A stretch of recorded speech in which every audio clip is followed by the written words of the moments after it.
Hey guys, it's Emma, and today we're going to review the third chapter of Peace Talks.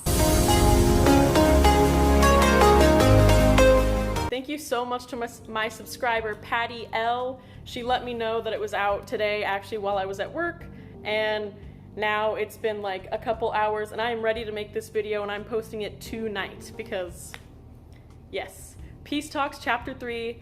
If you haven't read 1 and 2, this obviously is full of spoilers. If you haven't read all the books all the way up to Peace Talks, this is huge spoilers. Now, obviously, like, the main conflict's not really going to be in these first 3 chapters, but there's a lot of content that honestly was pretty surprising, and you should not try to spoil this because it's going to be big. So, let's do a brief recap of the first 2 chapters. We find out that Thomas and Justine are expecting a child.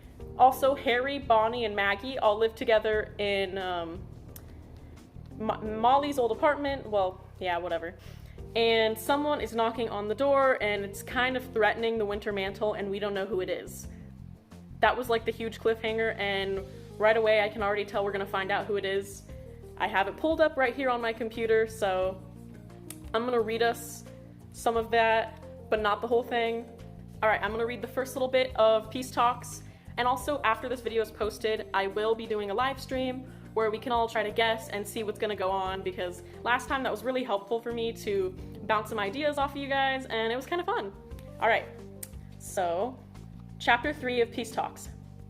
I summoned my will and channeled power into my staff.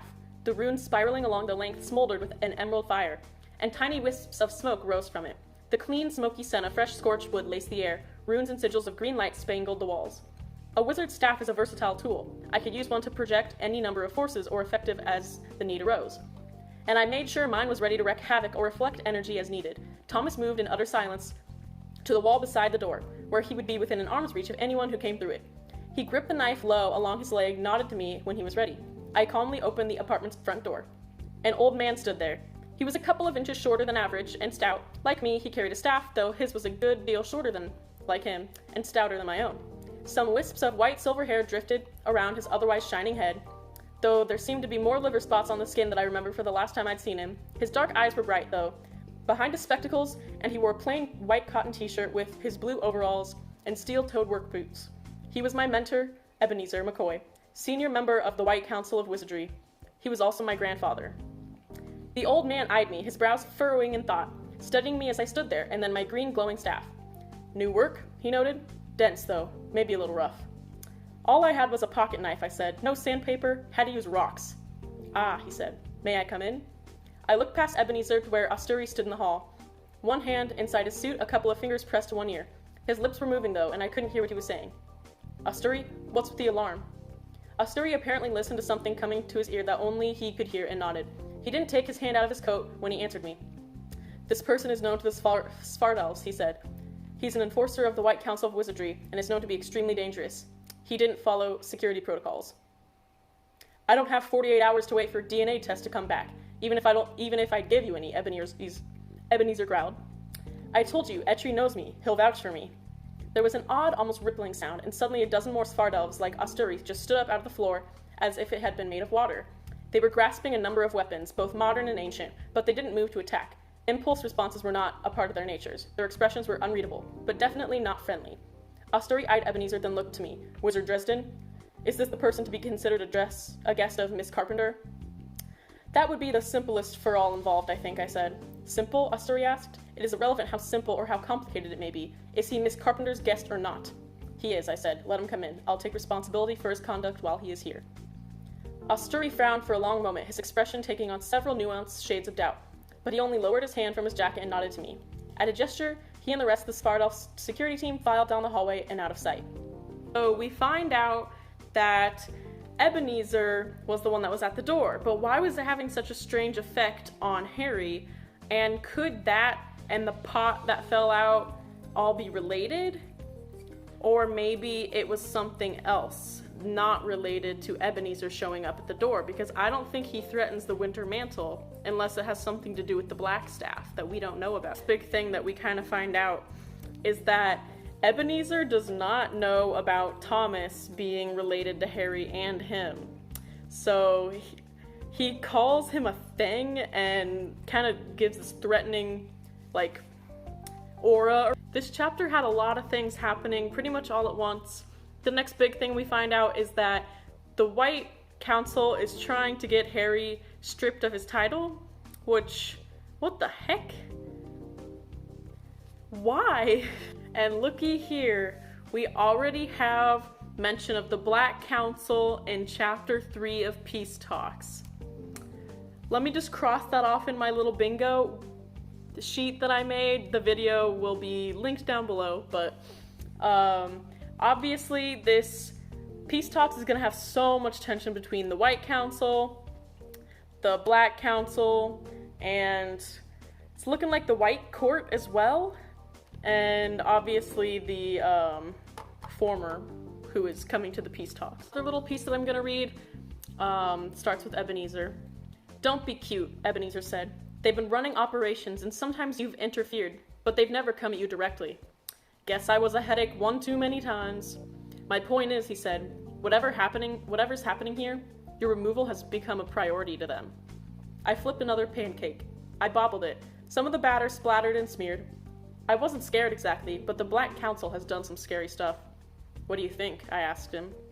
"I think that these people aren't going to announce themselves," he said. "They aren't going to come at you directly. They aren't going to be obvious, and they aren't going to give up." He squinted at me and said, "This vote that's going, that's just the storm they're brewing up to distract you. So we ignore it?" "Storm can still kill you whether you pay attention to it or not," he said. "We still have to deal with it. That's what makes it an excellent distraction. Then what do we do?" "Don't get too focused on the situation that's being set up. They want you locked in on that so you'll never see the real problem coming." I finished another pancake and brought the plate of them over to the table. I divided them out, and my grandfather and I ate in quiet. "Good," he said. "Thanks." We wrapped up breakfast and my mentor shook his head. "I'll see what I can do about this vote. Meanwhile, you do whatever you need." "To do what?" I asked. "To survive," he said. He squinted at nothing in particular and said, "You've had it easy so far, in some ways." "Easy?" I asked. "You've had troubles," he said, "but you've got to play Lancelot at all of them. You've ridden forth to do open battle, and you've won the day." "Not all of them." "More than most would have," he said. "I was like that once. Like you, now." Silence stretched out, and I didn't try to fill it. "You're getting into deeper weeds now, boy. The stakes are getting higher." "Meaning what?" "The past few years have shown them that you aren't someone who is easily removed the direct way. They're gonna start trying alternative methods." "Like what?" I asked. "The old way," he said, his voice weary. "The way it always happens. I think someone you don't expect is going to stab you in the back, Haas." And that is the end of chapter 3, another little cliffhanger. And we need to discuss who's gonna stab him in the back. So this kind of ties into my Peace Talks bingo. I feel like the Grey Council and the Black Council will get exposed some point during Peace Talks because there's just so much tension. But someone's gonna get stabbed in the back, and I think it will be Ebenezer. Just because, I don't know, he is one of the things that Harry is afraid to lose and really would help Harry out. And that would be a huge distraction to him. Like, he has to grieve, he has to mourn. So this person must also know maybe the connection between Ebenezer and Harry, which leaves Anastasia, anyone that could have been in her mind, maybe? The Black Council, I'm not sure. You guys need to fill me in on what you think that would be. So to do a wrap-up of the first 3 chapters, there's going to be some new family members, some new family bonding, as we've seen so far, which is really heartwarming. Bonnie and Maggie, super cute. Thomas and his possible child, if it survives, if Justine survives. I'm really hopeful for that because Thomas needs a family, and I have been reading side jobs. His demon is stronger than the others. Like, I didn't know that. And I don't know what that's going to mean about the child either. So that's a risk. And obviously it wasn't on purpose, but that's going to tear some people apart. I think Ebenezer is going to play a pretty big role in Peace Talks, and Harry and Winter are also going to come in and shift in a little bit. And we have not seen how the White Council reacts with Harry and his new status yet, and so that's what's going to be really interesting. What I'm looking forward to is just to see how they go, and the gatekeeper, if he stands up for Harry or anything. And I don't know, maybe more about Ramirez. Could he be the one that stabs Harry in the back? That'd be sad. But you all, like, since wizards have ways to control people, we can't rule anyone out. And even if they're strongly on Harry's side, we still have to be worried that they could be the ones stabbing Harry in the back, because they're wizards. Like, maybe they vowed to not do black magic and bad magic, but we already saw that Anastasia and so many other people, their minds were being controlled, and that could just happen again. So questions I want answered that maybe you guys can help me out with. Well, who is going to stab Harry in the back? What are your guesses? What are your predictions? Maybe hints that you saw I didn't. Do you think Thomas and Ebenezer are ever going to be okay or know about each other? And possibly about Thomas, do you think Justine will survive? And final question, do you think Bonnie and Maggie are going to have a bigger piece in this book than others? Leave some comments down below and subscribe, and if you want to hear more about Peace Talks, obviously right when it comes out, I'm going to dive straight into it and read it right away. Thank you to Patty L for telling me that the chapter was out, and I know she's going to comment on here and tell about what her predictions are, so join the little comment section because I like talking back and forth with what you guys think's going to happen and what I think's going to happen. See ya!